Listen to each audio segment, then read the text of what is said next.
I'd be interested in your take there, Network Chuck and Cameron, if I could. Like, you guys obviously both come from a networking background. Has that helped you in what you're learning in hacking? Is that totally cool for me to ask?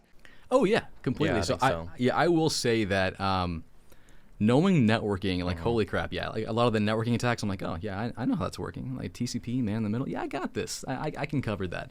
It's when we start using the tools and like manipulating things and like just doing these random things I didn't even know were possible, because it is a different mindset coming from the building, the securing, the fixing, then going to like, oh, how do we break that? That's really, and that's one of the reasons I wanted to get into hacking. I'm like, this is really fun. And hacking is almost, the entire industry is almost gamified, which I love. I love that mentality. But yeah, knowing hacking or knowing networking definitely helps. Cameron, you're just now starting. So how has your networking and even cloud knowledge helped you kind of along the way?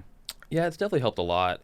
Before I was doing anything cloud related, I knew nothing about like Windows Server or Linux Server administration. So learning Linux skills and learning Windows skills in more depth has really helped a lot. But definitely, when I first looked at it, I think one of the first things I was going through TryHackMe, one of the first things they send you through is like network fundamentals, which I think has been really, really easy because. Well, I would hope so. He has a CCNA. Actually, your CCNA just expired, didn't it? Yeah, in June. You gonna renew? No.